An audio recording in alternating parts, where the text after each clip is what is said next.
but it's about doing these things consistently. And now you begin to move out of fight or flight, right? You get out of that survival scarcity mindset that we typically live in, and you are so much clearer about your purpose because you're connected with your intuition. And so this is what's happening when you're pouring into all the parts of yourself every day, not just the body, because that's usually what we do, or not just the mind, but like when you bring all of those parts together, it's like achieving a level of balance and harmony that is not possible if you're only doing one or two of those. Welcome to Impostrix Podcast Season 4. My name is Whitney and I am your host. Thanks for joining us for this episode. I am excited to jump into it. Impostrix Podcast validates professionals of color navigating imposter experiences and racial toxicity within their careers. And this season, we are focusing exclusively on pouring into Black women. How can we take care of the Black women in our lives? If we are a Black woman, how can we pour into ourselves? How can we receive the pour from others? So this episode is going to be about that and all the episodes within this season. So sit back, get your listening ears on. Let's get into it. And welcome back to Impostrix Podcast. I am your host, Whitney Knox Lee. I am here today with Dominiece, and we are going to be talking about soul care today. We are always talking about self-care everywhere, everybody, self-care this, self-care that, put yourself first, all these things. And for me, that has not been sustainable because I think I'm still in the mindset of self-care means I'm going to do something today to take care of myself. And I'm going to take every Friday off, or I'm going to, it's a much more specific activity or task that I'm doing, and not an ongoing focus on self that I feel like soul care implies. So I'm looking forward to talking to Dominiece. I'm going to tell you a little bit about her before I allow her to introduce herself using her own words. She is a clarity coach and business strategist. She helps women entrepreneurs gain clarity, boost their confidence, and build successful businesses. And she loves working with coaches, consultants, and course creators. But the other thing is that Dominiece is like a yoga head, a yogi. But she blends kind of the somatic healing, mindfulness, breath work, and yoga, all of that, to create healing spaces for folks, goes into schools, goes into corporate environments, does retreats. So I'm looking forward to talking about all of these like components of the work that you do and talking about soul care. So welcome to the show, Dominiece. Thank you so much for having me, Whitney. I'm so excited for our conversation today. Absolutely. So can you share with us what are your identities? What are the perspectives that you're bringing to this conversation?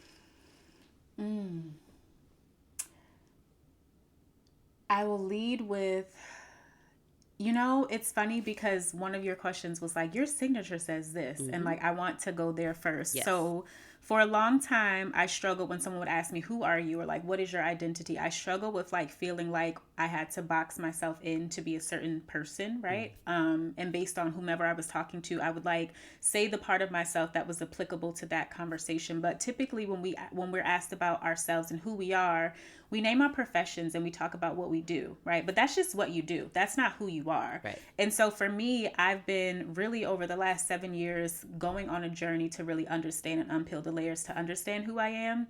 And so I will start with saying that in my signature with my emails, I say I am human, I am worthy, and I am enough.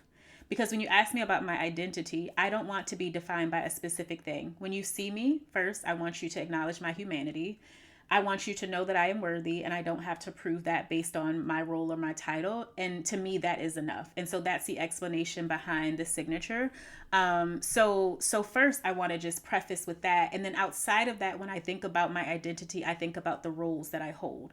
One of the most important ones to me is I'm a mama. I have 2 girls, they're 5 and 8. And so I'm literally like getting to guide 2 little people that are going to become women. And I don't take that lightly, right, as their mom. And I thank Spirit every day for like trusting me enough to guide them in this lifetime. And so I'm a mom, and that's really the motivation behind everything I do.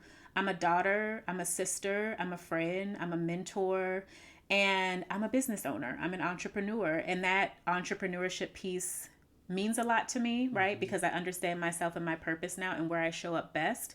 But we're out of any of those like titles and roles. I think my identity is just like really affirming to myself and others that I am enough. Yeah. And I was responding to an email that you had sent me, and read through your email, of course, and got to your signature line. And I was like, I am human. I am worthy. I am enough. Is this, it was a blessing because it's an affirmation. And it's, clearly it's your identity. Like that's what you have shared with us. Yeah. And for the person receiving it and reading it, because it's in first person, it's an affirmation. And so I loved that. And you're right. I did. One of the pre-recording questions that I sent you was around that, because I think for me, what stood out was I am worthy. And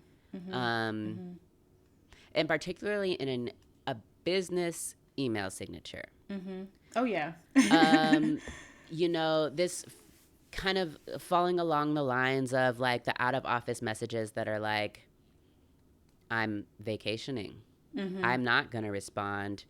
Like, I love the ones that are like, if your email is important, resend it in a month when I get back. Like, I'm just going to be honest with you. I'm not going back a month to check my emails.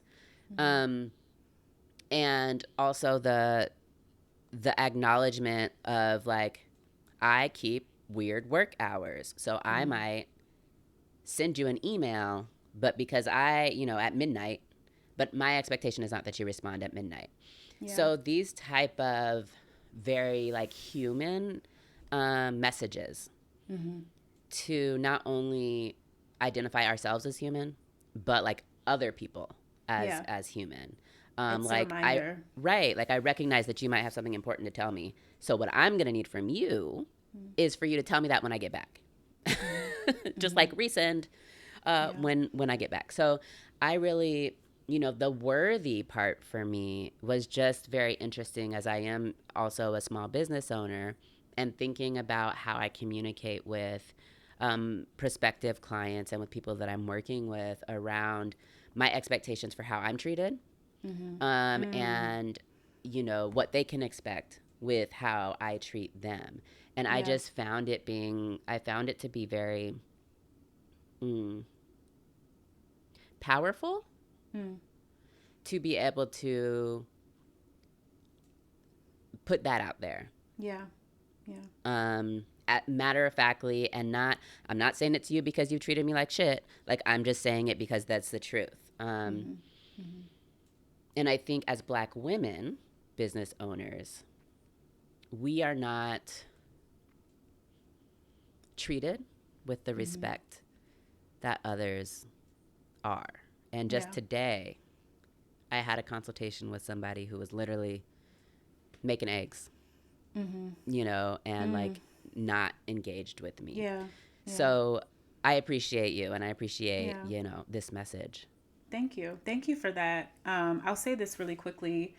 When you look at my signature line, that I am human, I am worthy, I am enough, it's before my roles and my titles, right? Like, before I tell you what my company or companies are, and, all of the accolades of going to Howard and, being an AKA, I list that. And that's on purpose. And that's why when I started with what my identity is, it's like, no, you're not going to define me by the work that I do. You're not going to define me by the university that I went to, or like these organizations that I'm a part of. Yes, those things are a part of me, but like at the core of it, like, I want you to recognize my humanity, right? Like, and that should be enough. And with the signature line that talks about like, I prioritize rest and I want to honor that for you. And if this comes at a time, that's outside of professional hours, I can't tell you how many people have read that and been like, thank you for that, right? Like, thank you for that reminder, because I think that like in the professional world, we just like lose focus of that. One of the, I used to work for an organization, a wellness organization, and my supervisor, she's like trademarked this phrase,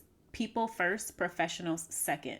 And like, that's how I lead my life, right? Like, I am a person first, and I'm a professional second. And because of that, right, like if I send you an email at a crazy time, I usually schedule them, but like let's just say I send you an email at a crazy time, like I respect your boundaries, right? Like I respect that it's late. I'm not expecting an email return that way. And so just like naming those things and really trying to embody in everything I do how I prioritize wellness and how I prioritize myself, like those are small things, but just by reading that, you get a feel of my values and like who I am as a person. Yeah, yeah, absolutely.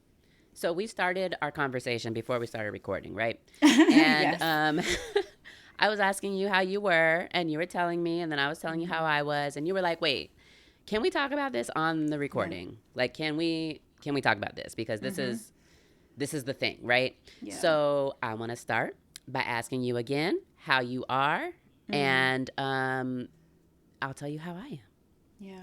Um, you know, whenever someone asks me who I am, I really try to pause and like just think for a second because we naturally respond with, "Oh, I'm good." But you're not always good, right? Like you don't always feel good. You're not always in a good place, but we've just habitually just gotten into the place where we respond that way. And so even when I'm working with clients, I start all of my coaching sessions with the heart check and I'm like, take a moment and pause and like really check in and see where you are and let me know what energy you're bringing in. And so when you ask me who I am, like I had to for a moment be like, how am I in this moment? And like in this moment, I feel good, right? Like in this moment, I feel grateful. In this moment, I have things that I can celebrate about the day. But like in general, right now, I was saying like I'm going through a weird space of like feeling like I'm growing, evolving, and ascending, but also seeing that there are parts of me subconsciously that still have to get on board with that growth. And so there's friction right now, right? And I'm naming that like I'm good right now, but like this last like week or two, it's been a little bit ghetto. It's been a little bit rough, and it's been very emotional. So I appreciate you for asking me that, but I just want to remind people as we talk about self care, like when someone asks you how you're doing, whether it's personally or professionally, like just pause and really check in with yourself, right? Not just to tell that person, but sometimes we're busy, we're moving, we don't even slow down to know how we are, right? Yeah, and we don't have to tell that person. We could Yeah. say I'm good, and Yeah, for then but sure. we're For checking in sure. with ourselves Yes. around Yeah. like, whew, okay, I actually just realized that I need to take a breath because I Yeah. haven't breathed Yeah. breathed all day. Yep. Broke? And it can be No, as simple as that. I agree with you. Like, you don't have to tell all your business, but like, yeah, I need a breath. You know, like that is enough. But like, pausing to acknowledge that is important. yeah. So let's pause a minute and just get real. You do everything for everybody. But have you taken a moment to care for future you? Getting your affairs in order isn't just about wills or trusts. It's about peace of mind for you and love for those that you leave behind. Ideally, we should all have an estate plan. And if you're in Georgia, Wills for the People can help you out. But if you're not ready yet to create your will or trust, there's something that you can do that will go a long way in helping the future you. And that is to get organized. The I Plan for This Life Organizer for when it's needed is a workbook designed to help you organize your life with clarity and ease, making it so that if someone needs to care for you or for your affairs because you're not able to, they have all of the information that they need. No stress, no confusion, just a record made by you, about you. Visit willsforthepeoplega.com to get your copy, because you deserve to be prepared and to have your loved ones prepared. Again, that's willsforthepeoplega.com and click on the workbook tab. Back to the show. So I was telling you, that I could relate to that, and that right now where I'm at is a converging of, I don't know, of all of the work, a converging of the personal work. So I've been through many seasons in my life where I am working on specific areas of my life, where I'm working on the professional area, where I'm working on some, I don't know, other momming. And right now, the season is focusing on self. And for the longest time, I have said, there's some trauma in my past, some childhood trauma. And some of it I've dissociated from, others of it I've thought that I've just kind of moved on. Mm-hmm. But I've wondered. I've wondered about what it means to heal. Yeah. And so the past several years, I've been talking a lot about healing. I've been getting very into somatics because I felt like maybe that is where I'm going to find this elusive healing. Or spirituality, maybe that's where I will find the elusive healing. And literally within the past 3 months, there's been a convergence of different modalities, different things happening in my life that is showing me, one, that I'm not clear. I'm not clear as to what healing means for me.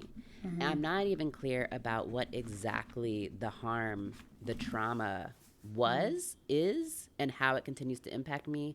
So then I'm also not sure how to heal from it. Mm-hmm.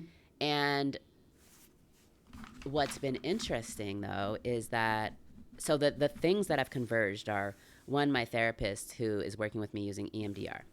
Two, the podcast. Because, of course, this season is pouring into Black women, and I have made this commitment to everybody that I'm going to do what you tell me to do, which means left and right, I'm journaling, I'm talking, I'm moving, I'm doing all these things that I would never have done.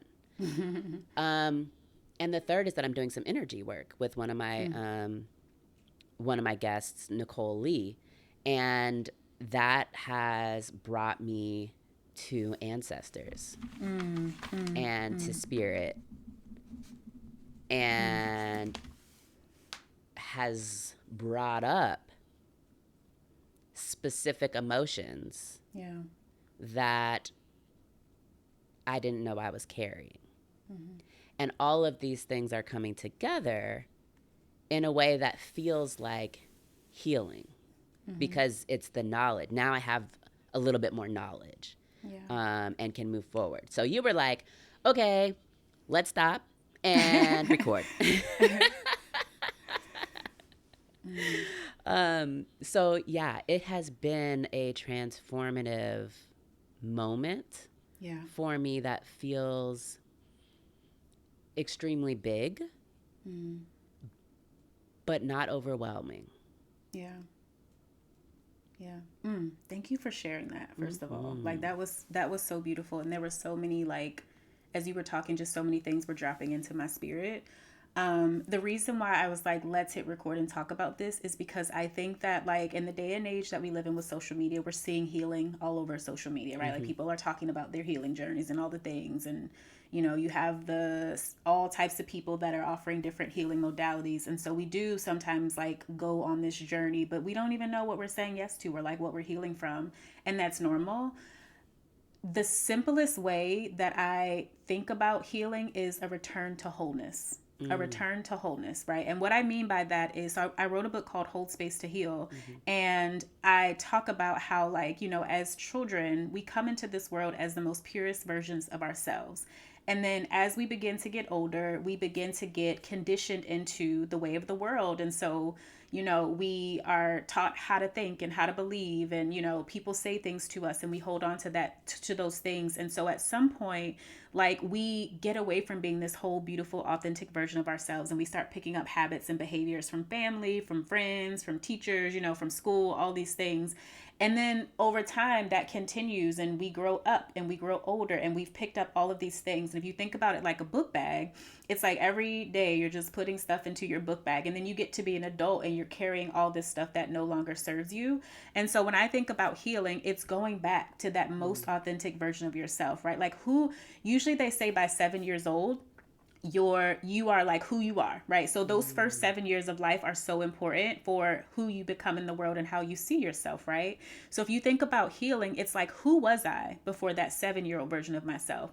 What were my characteristics? What were the things that I loved? What was my personality like? Was I free-spirited and I've gotten away from that? Like, you know, what activities was I interested in? And so healing is literally like unpacking all of these things that we've inherited over our years growing up, and like getting back to that most authentic version of yourself. Now, how that happens is many different modalities that can help you through that process.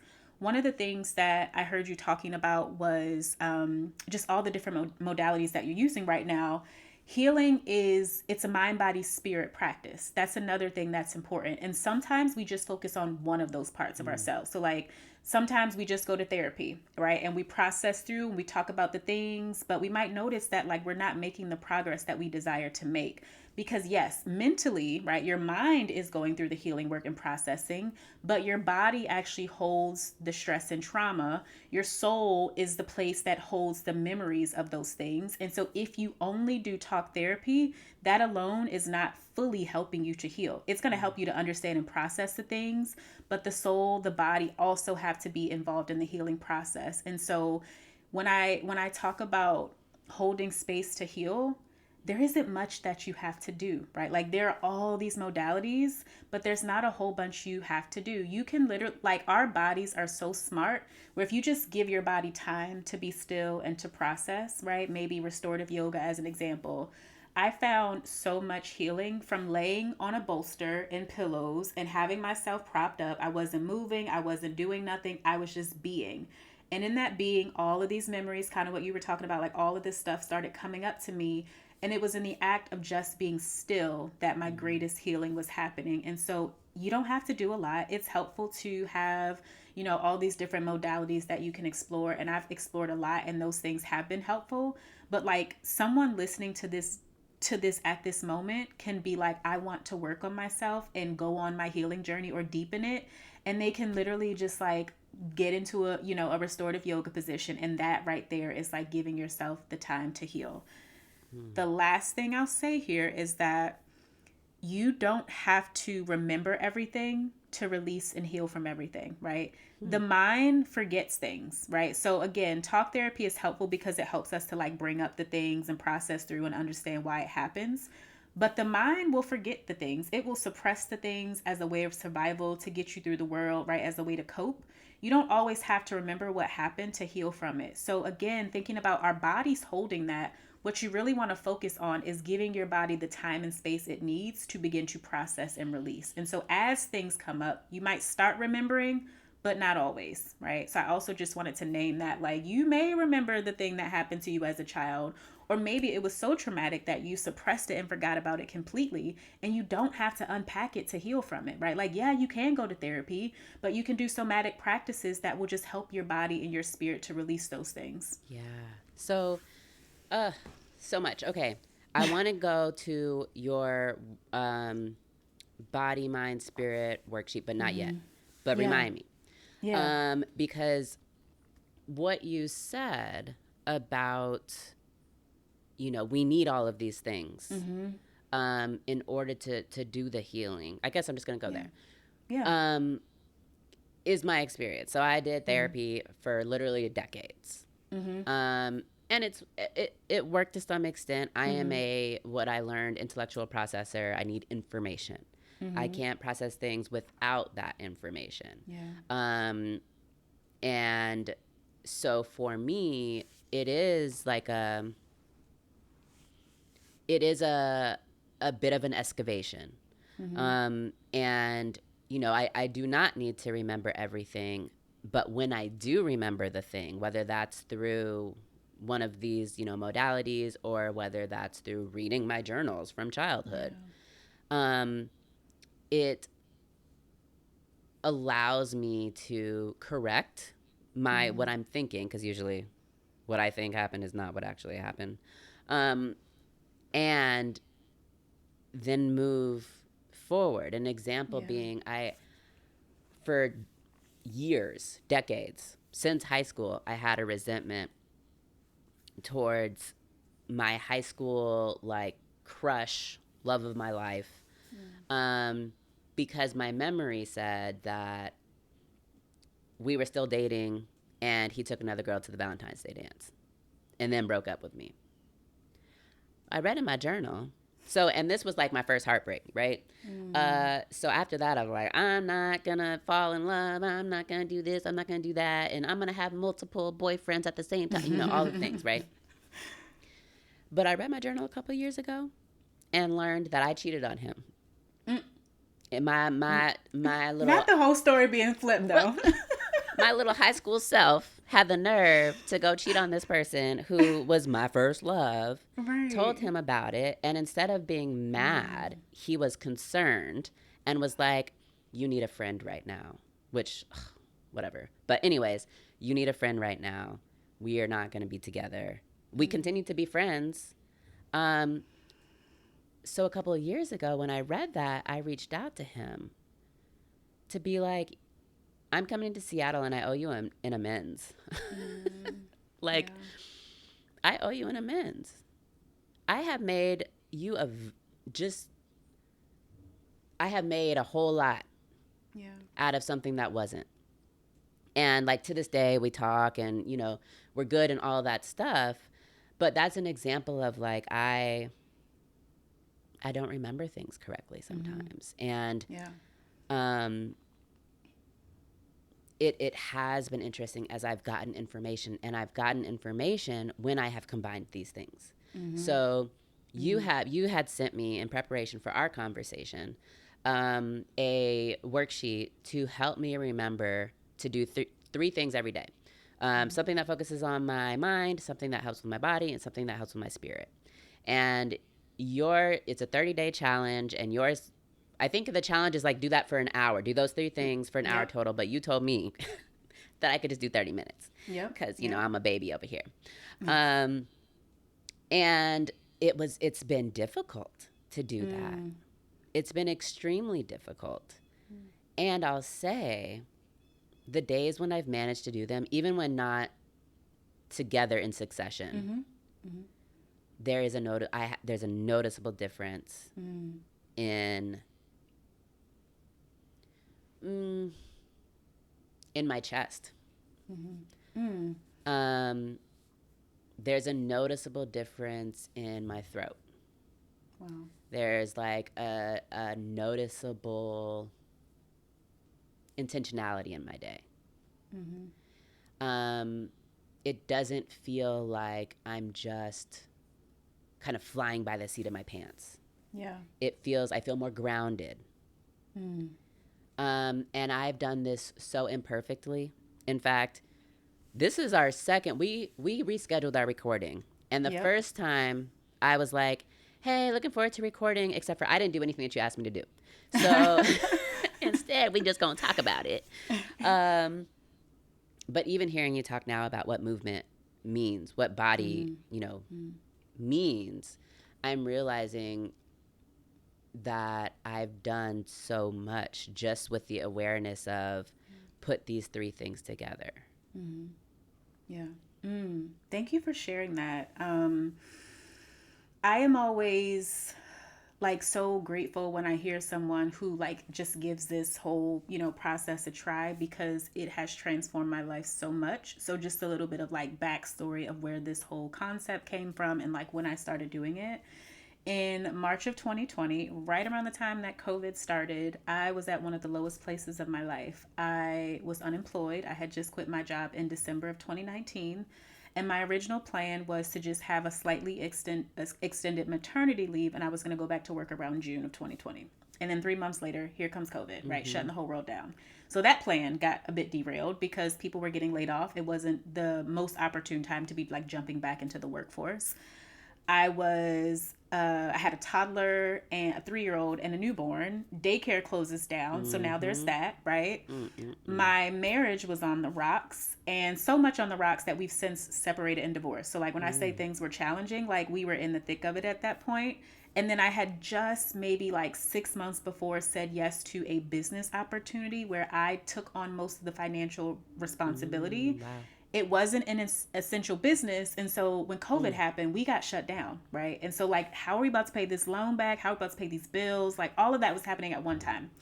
So I was like, okay, I don't know what to do with any of this. Like I am someone who always tries to figure out a plan, who always tries to be the planner, the control person. And I had nothing, right? So I just got still. I started praying. I started meditating. And I was like, God, just please throw me a lifeline. And maybe 2 weeks into that consistent practice of just meditating, I got this download that said every day for the next 90 days, focus on your mind, your body, and your spirit. And I jumped right in. It was either that same day or maybe the next day. I was like, we in quarantine, I don't got nothing to lose, right? Like, so I started this process. Now, the first like maybe 2 or 3 weeks were really hard because I had never been consistent with anything. So it was just like moving through mud every day trying to convince myself to do it. But I kept pushing through. And around that 3 week mark, it started to become easier and I started to feel the effects of what I was doing. Now, fast forward 90 days later, I was a completely different version of myself. So physically, I'd lost about 15 pounds, but that wasn't the biggest transformation. The biggest transformation was I was a much calmer version of myself. Yes. I didn't feel as stressed and worried. I had a greater sense of clarity around my purpose and who I was and how I was supposed to show up in the world.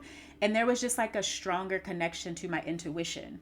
So this practice, right, like this daily practice of mind, body, spirit is literally like if you do it consistently, it will transform you. And I'll just really quickly break down like why it's so impactful. Please So do. when you think about the mind, right? The mindset is pouring into your mind, being very intentional. So, consuming inspirational content or instructional content. This podcast is a great example for the people that are listening. Right now, you are nourishing your mind, right? You can also be intentional about what you're consuming and taking in. So I was on social media, but I wasn't, doing too much. I wasn't partaking in gossip, right? Like I wasn't around people that were complaining.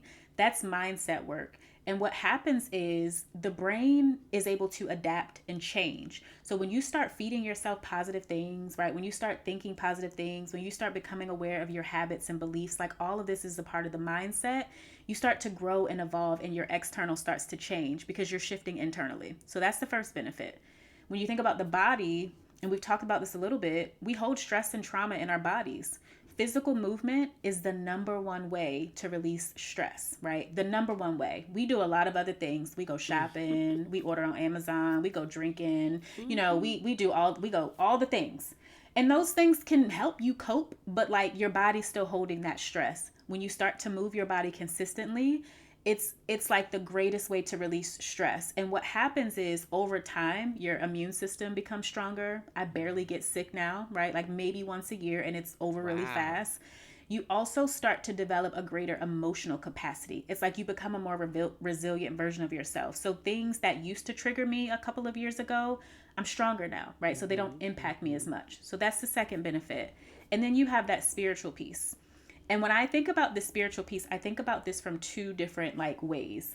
I think about cultivating a deeper relationship with myself, right? So we all have these relationships that we care about. You have a partner, you have children, you have friends, you have family, and we do a lot to pour into those external relationships. But if I asked you, like, how is your relationship with yourself, right? Like, when was the last time you sat with yourself? Many of us wouldn't be able to answer that. So the spiritual piece is about one, giving yourself time every day to connect with yourself, to connect with your higher self, your intuition, like however you view that. And then the second part of it is connecting with a higher source, right? Higher power, God, spirit, however you want to identify. It's like plugging into the source of life every single day.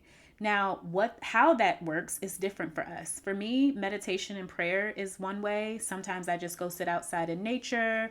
But I have a friend who is a biker. He's a cyclist, and he feels the most connected when he's on his bike. So that might look different for each of us, the way that we connect with ourselves, right? But it's about doing these things consistently. And now you begin to move out of fight or flight, right? You get out of that survival scarcity mindset that we typically live in, and you are so much clearer about your purpose because you're connected with your intuition. And so this is what's happening when you're pouring into all the parts of yourself every day, not just the body, because that's usually what we do, or not just the mind, but like when you bring all of those parts together, it's like achieving a level of balance and harmony that is not possible if you're only doing one or two of those. I experienced that. Like, I believe it.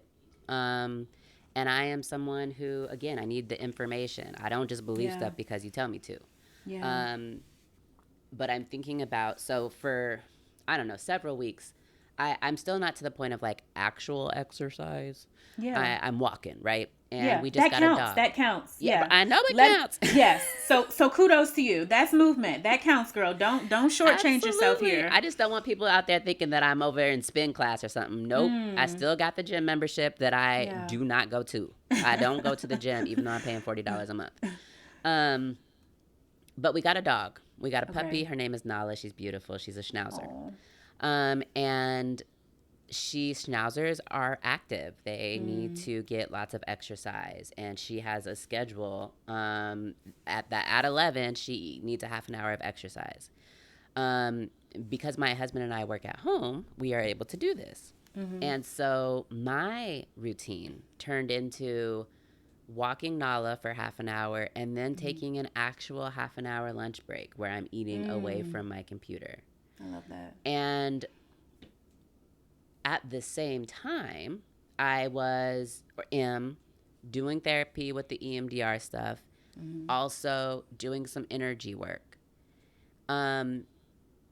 And the combination of these three, because it's not even like, I'm not necessarily like in meditation mode when I'm walking. Like I'm pulling a puppy along, trying to get her to walk right, you know? But there's something about the awareness of body that happens. And even like, okay, I went on a walk, now noticing that my calf feels tight. Or noticing that there's ringing in my ears, and now having the information of, oh, maybe this is ancestors talking to me or supporting me or being present with me. Wow. The realization, now I'm maybe a little bit sore because maybe my walk was rigorous, and so I'm sitting in my safe and comfortable place, which is a plush, beautiful blanket, and realizing because of my therapy and EMDR that soft places for me are the safe places, are my places of comfort. They are the hug that I'm giving myself. And like, so all of these seemingly random things, you know, coming together in a way that I have not experienced, because yes, it's all been separate. Like I grew up playing sports. I grew up moving my body and exercising. That was never I don't know, that was just a thing. It was a hobby. It wasn't a part of the soul care that we're talking about. And so I think I mentioned this to you when we talked the first time, when we did our pre-interview talk, that like, you are the calmest person ever. And so many of my guests, you know, that their version of pouring into self is working for them because of how calm. Like, I'm talking, if you're watching this video, Dominiece is here just like sitting so still, so like, and I'm over here moving around. You know, you can tell that her voice, you could tell that she's breathing, you know, and I'm constantly having conversations throughout, you know, my day with people who are not, we are not there. And so it's really fascinating to me, and it's been a huge blessing to get the insight that I've gotten from you and others around, you know, what this can look like, what you know, taking the self-care to the next level. Yeah. So so many things. So the first thing is just thank you for noticing my spirit, but I'm actually sitting on the meditation, like my cushion that I meditate on. And so because one thing about meditation is like when you have a designated spot where you meditate, you drop in easier, right? Like the connection happens much easier because your body is like, oh, okay, we're coming here. Like now we're tuning in. So I record in the same space that I meditate, and that's intentional because it like helps me to connect more deeply with my intuition and higher self. And so that's a part of the calmness. I also wanted to name too, I love that you like said this and I was like, I didn't say that. When it comes to physical movement, it can be anything. It can be walking. It can be Zumba. It can be dancing. I dance with my kids in my living room some days, and like that's my physical movement. Like we just have a dance party. It can be going to the gym if that's what you love. It can be high intensity, like HIIT, you know, like swimming. So if you're listening to this and the gym is not your vibe, like that's okay, right? Like whatever feels good to you is the thing that you need to do. That feeling good piece is important because if you force yourself to do something that doesn't feel good to you, like people try to set resolutions and go to the gym, but their bodies don't want to do that. You're going to have so much resistance trying to do this thing every day. But if you're like walking my dog, right? Like that works. I'm like, girl, do that, right? Mm-hmm. Like, so I want to just name that, like when it comes to the physical movement piece, it gets to be whatever you want it to be. And then the last thing is that this process of prioritizing yourself, it doesn't have to take a long time. Like you were like, I did 30 minutes. And I'm like, that still counts, right? Like that still helps because it's not the duration of what you're doing. It's the consistency of what you're doing that makes a difference. So the you saying that you notice that like your chest feels different, right? Like that's because you are releasing stress that we typically hold in our chests and our shoulders and our back. And so when you move your body consistently, it's like hitting the reset button every day. So when you walk, right, you're hitting the reset from yesterday's stressors. So now they're not piling on as much. That's why we end up burned out and raggedy because we don't ever do anything for ourselves. She said raggedy. Raggedy, because we be like, I will speak for the fact that I get raggedy sometimes when I don't take care of myself. And when you do this physical movement every single day, like it helps. I love that you have all of these different like modalities that are coming together and like contributing to this soul care practice. Can we talk about soul care versus self-care since we're here now? Okay. So we've already been talking about it. Like everything that we've been talking about so far is literally like soul care, right? When I started my entrepreneurial journey, I started out as a health and wellness coach. And so like I'm a business coach now, but my background is in health and wellness. I'm a yoga instructor, meditation, breath work. I play my sound bowls. So I have all of these different modalities. And so I ground everything I do in that. And I was supporting women in living healthier lives, losing weight, weight management. And I would be, reaching out to women on social media and being like, what do you do for self-care? All the time. Most of them are Black women. And they'd be like, oh, I go get my hair done. I go get my nails done. Maybe I'll take I go out to brunch with my girls. What was another vacation? Bubble baths. Like those were like the top 5, right? And I was like, oh, that's great. But like, what have you done for your spirit lately, right? Or like, what have you done for your mind lately, And they couldn't answer. And so I started realizing like there is a difference between self-care because we think about self-care as like a cute little robe and like a journal. And it's just like, that's great. But those things are so topical, right? Like those things are like putting a Band-Aid on the issue, right? It feels good in that moment, but you haven't done anything to nourish your spirit. You haven't done anything to release this stress from your body. So this concept of soul care is all encompassing. It's mind, it's body, it's spirit, right? Like we are not just the physical body. We have a mind, right? We talked a lot about that. We have a spirit. And so if you neglect any of those parts of yourselves, you are not the most whole version of yourselves. Soul care is really an invitation to have a more like holistic care practice, right? And so I want us, as we are thinking about prioritizing ourselves, I don't want us to just think about the workout, the nutrition, what we're eating, getting rest. Those things are so important. But if you just do that, it's literally like you're void, like your spirit is void and you feel that, right? And we try to cope in other ways to fill that void, or our mental health is suffering, right? And so we have to think about our practice of caring for and nourishing ourselves as mind, body, and spirit. And when you do that, the results that you're talking about are what happens because I'm not just pouring into one part of myself. I am literally every single day filling all of these different cups. And now I can show up in the world as a better mom, as a better partner, as a better entrepreneur, as a better professional, because I have a greater capacity now to do that, right? Does that make sense? It does. So that's how I want us to think about caring for ourselves when we think about, what it looks like, soul care versus self-care. I had an experience recently of needing to separate the 3 because my mind will take over. So it was a moment of, I can't remember. I think, therapy and energy work had happened like one day after another. And both of them told me like, don't process this, just accept. Yeah. Like my therapist said, treat it like wet paint. She said, give it a day to dry and then, come back and process. Like if you need to do that. Nicole was like, we're not talking about this. I'm telling you things and you're like, we're not talking about it. And that week, I realized that there are times when I just need to be in one zone where, okay, I can set aside some time for processing this. Yeah. I can set aside some time for feeling this. And I can set aside some time for just accepting. And that for me, I think healing is going to require all three, but all three separately. Yeah. So, for example, you know, sitting with my body and feeling that my chest is lighter. My therapist was like, what color is the lump in your throat? And before I had like any kind of somatic awareness, I'd be like, what are you talking about right now?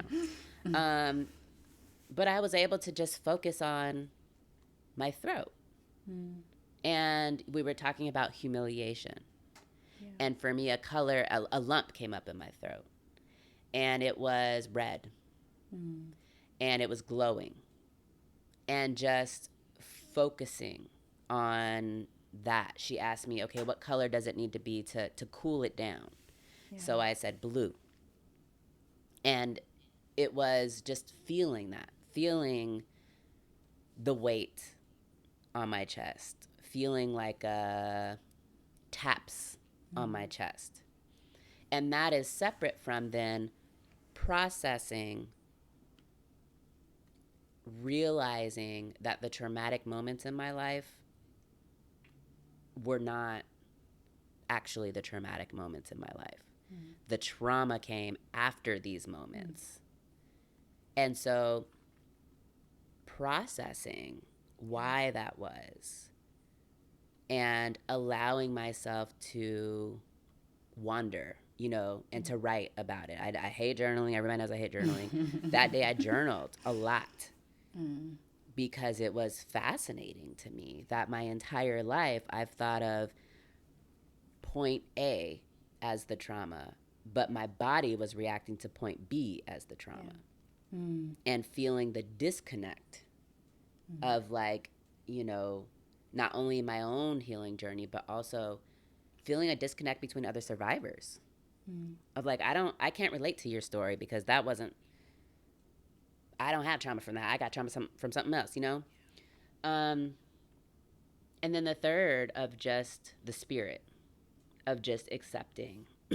And I was told that there is like there's a ancestral emotion of worthlessness. And shortly after that, like the session ended because my brain took over. Yeah. And I started thinking about, excuse me, like, I am here. That means my ancestors thought they were the shit and they were resilient and they survived and blah, blah, blah, blah. Like, I couldn't just accept this information.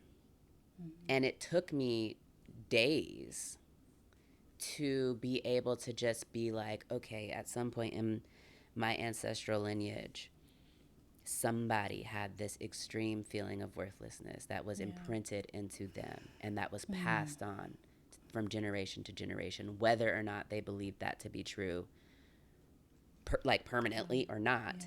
It was a moment in time that was imprinted and now is in my heart that I have to let go of. And so I say all that to say that, you know, I'm sure listeners are similar to me where, like, we got to know all the things. We got to have all the information. We're trying to do all the things at the same time. We're trying to speed up this healing process. You know, and yes, there are definitely times for me where all of it is combined. But more and more, I'm noticing that I need to spend specific time in specific areas so that it can all then work together. Yeah. I love that so much. Thank you for sharing that. One of the things that I heard as you were talking was just this, so going back to the beginning of our conversation about what is healing. Healing is, again, a return to wholeness, but there's also a remembering that is happening in that process. And so it's not like, it's not a, it's, it's like we forget. Like we forget our dopeness, we forget our greatness. You know, like again, the world begins to tell us who we are. We had somebody when we were a kid that, you know, crushed our self-esteem and we forgot. And so it's also a remembering. And so when you talk about like feeling your body again, that is a remembering, because so many of us, because of our trauma in childhood, we disconnected, right? Like unintentionally we disconnected. And so we stop feeling our bodies, we stop honoring our bodies. And that's why now as adults, going back to, so many people are walking around not recognizing how stressed they are, not taking breaths, and they don't even know, right? Like I can't tell you how many times I hold space for people and I'm like, at the start of the session, how are you feeling? They're like, good, I'm feeling okay. We do breath work, we come out of it, we process, and they're like, oh my God, I was holding all this stress here and there. And it's because you are so disconnected and we're moving so fast that you don't even know what you're holding. Like most of the time we ignore all the signs and the ways that our bodies are communicating to us until it like forces us to shut down, until we get to that point of burnout. And so a part of the healing process is reconnecting with your body, right? And starting to recognize, you talked about like the sore calf, like small things, right? Like our bodies talk to us all the time. When you need a break, your body is telling you. Do you always hear it? No. Do you always honor it? No. But you're always getting the messages. And a part of the healing process is reconnecting with the physical body so that you can feel when you need to rest, and then finding a way to honor that. So I love that you talked about that, because that is also a part of the healing process. The last thing I'll say here is, I would be doing a disservice to everyone that we are, you know, that is listening right now, if we don't break down this like mind, body, spirit practice on like a practical level, right? So if you're listening and you're like, okay, I want to give soul care a try, like let's see, what does that look like with our busy schedules? So I had been doing this for 4.5 years before Spirit started guiding me to share this out. Like this practice is still something I do consistently. That sheet that I sent you is hanging on my refrigerator, right? So I am embodying what I am teaching. And when I was thinking about like, how do I share this out to the world in a way that's easy for people to remember? I was like, okay, on average, I do about 15 minutes of mindset every day. I do about 15 minutes of spiritual work every day. And typically I try to do at least 30 minutes of movement. So when you add all of that up, it comes up to an hour, right? And I was like, okay, 1 hour. How many hours are in a day? 24. What is 1 hour out of a 24-hour day? It comes up to 4%. So when you think about, I am asking you to prioritize yourself for 4% of your day, it seems doable, right? Like, and so I deemed it the 4% formula, because I'm like, all I'm asking you is for an hour, and you don't have to do all the things together. So if you're listening, you're like, girl, I don't have a whole hour in my day. That's fine. Find 15 minutes in the morning, you know, as you're showering, put on a podcast. As you're driving to work, turn off the music, put on something motivational or something you can learn from. Listen to something as you're unloading the dishwasher. Like, be creative about what this looks like. 15 minutes of a spiritual practice. Wake up 15 minutes earlier in the morning, right? Go on a walk on your lunch break, and that counts. So don't make an excuse if I don't have time to do this. Honor yourself enough and know that you are worthy enough, right? To give yourself 4% of a 24-hour day. And the last thing is that if you're absolutely like, I can't give myself an hour, start with 30 minutes. And you've been doing that and you've talked about the benefits. So literally cut everything in half. 7, and 15. I don't want to hear that you don't got 30 minutes. Like, I don't want to hear that you don't have 30 minutes, because we will spend 30 minutes on social media, right? And so it's just like, we prioritize the things that we care about. Know that you are human, you are worthy, and you are enough, and you deserve at least 30 minutes out of a 24-hour day. At least. And, you know, to kind of wrap us up, we started talking about self-worth, and I think ending with self-worth is important, because just as you said, we are worthy of this. And I think so much of this season for me and the listeners is acting on that worthiness. Like, we can't just say it. I can't just say I'm worthy, but then like, go do the thing. Go give yourself the time, give yourself the space. Whatever the thing is, or the things that we are going to do to pour into ourselves, because we are worthy, do that. And for me, you know, part of this means getting over some guilt. It means releasing some guilt. because if I'm taking care of myself and pouring into myself, then I'm not focused on the other people that, you know, I've been spending the last 7-8 years focused on, namely my children and my husband. And so, yeah. And it's okay. It's okay. We will all be, it'll be okay. Because I will say it's been noticeable, the changes in my life as a result of being more intentional and focused on my own soul care. The last thing, if I'm able to just leave a thought based on what you shared, a part of healing, I talked about remembering. Somebody listening to this right now is feeling guilty and doesn't feel worthy of prioritizing themselves, right? They don't. That's okay. When you start this practice, right, this is where the remembering happens. This is where you begin to reconnect with yourself and remember your worthiness and all of those things. And so even at the start of listening to this and saying it out loud, you don't believe it, still do the practice. And over time, you begin to remember, yes, I do deserve this, right? I do deserve this. And then for the people that are feeling guilty, girl, we live in a world that for women, right, we're taught at a young age to be nurturers and to take care of everyone else. And if you go deeper as Black women, Lord, we carry the weight of the world on our shoulders. Like, we do the work and no one acknowledges it. Look at the recent political situation and like how Black women are treated, right? And so oftentimes we don't feel like we can and we're able to take time for ourselves. And if we do, God forbid, then there is guilt. When I tell you I'm so unapologetic at this point in my life about my self-care practice and my boundaries, like I will tell my kid, I'm meditating. No, you're going to wait. Like, you're going to wait. I need this time so that I can show up as your mom and be the version of myself that you need me to be. So I often feel like we are at the bottom of the totem pole. I'm like, flip that totem pole, put yourself at the top. Because now, again, you have a greater capacity to show up as a mom and have more patience and, you know, not be irritable and all the things and stressed out and overwhelmed and going off on people. So like literally when you do this, you show up for everything in your life better. And the last thing I'll say for Black women, y'all, like I'm so passionate about this work because we have the highest health disparities. We have the highest immortality rates. We have the highest rates of childhood death and losing our children. Like my grandmother, she's an ancestor now, but she had a brain aneurysm at 50 years old. And when I was younger and I heard her story, I was like, oh, it was because she was old.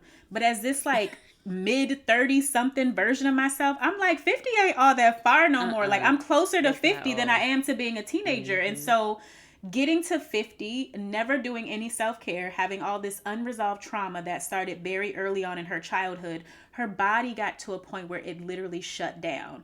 And so I'm so passionate. I show up with this energy, especially for Black women, because I'm like, y'all, I've seen firsthand, I've witnessed firsthand what happens when you don't. Right. Eventually it's going to catch up with you. Eventually it's going to catch up with you mentally, physically, like it will catch up. So we can't afford not to, honestly. We can't afford not to prioritize ourselves. Yeah. Thank you so much, Dominiece, for this conversation. I mean, it's been amazing, and I know that listeners are going to take something from this. I would love for people, after you've had a time to reflect on what Dominiece and I are sharing today, like, get at me. Complete the little Spotify question. If you're listening on Spotify, feel free to send me a message or something on Instagram, because I'm really interested in what happens for you when you put these three together. I'm interested to hear what you're noticing, and I think a lot of people will be happy with what they're noticing. Dominiece, is it okay if I make that worksheet available to listeners? Yes, that would be amazing. Excellent. So make sure to subscribe to the Validating Voice newsletter. I will send that out via the newsletter, of course, with all of Dominice's information. Where can we find you? I'm actually going to send you something to go along with that worksheet and just put it all together. It'll give like an overview of what we talked about today for anyone that wants to try this 4% formula or 2% formula. So as far as where to connect with me, the easiest place is to go to my website, which is domrclifton.com. And on my website, if you look under the free resources tab, I have recorded like breathwork audio sessions. And so as we're talking about the body today and breathing and slowing down, I encourage you to download a free breathwork session, like poke around, and see what's there for you. because my goal is always just to like share information and be a resource. And these sessions are like 5 minutes, 10 minutes, they're not long. And so check out my website, check out the free resources, and like do something healthy and beautiful for yourself today. Thank you so much for being with us. Thank you for having me. I love this conversation. Thank you so much for listening to this episode of Impostrix Podcast. I hope that you got what you needed. If you're ready for more, feel free to go through the other 3 seasons worth of amazing episodes that we've put together for you. I want to hear from you. I want to know how you related to this episode. So if you're listening on Spotify, feel free to answer the question or send a text. You can do that through your Spotify app. If you're listening elsewhere, make sure that you follow me on Instagram at Impostrix Podcast. And if you like to text, go ahead, go to the show notes, look for the link for the WhatsApp community, because we just got it started this season for season 4, and I love to chat, so hit me up. Also, thank you to Chris at Digital REM for editing this episode. Until next time, be validated.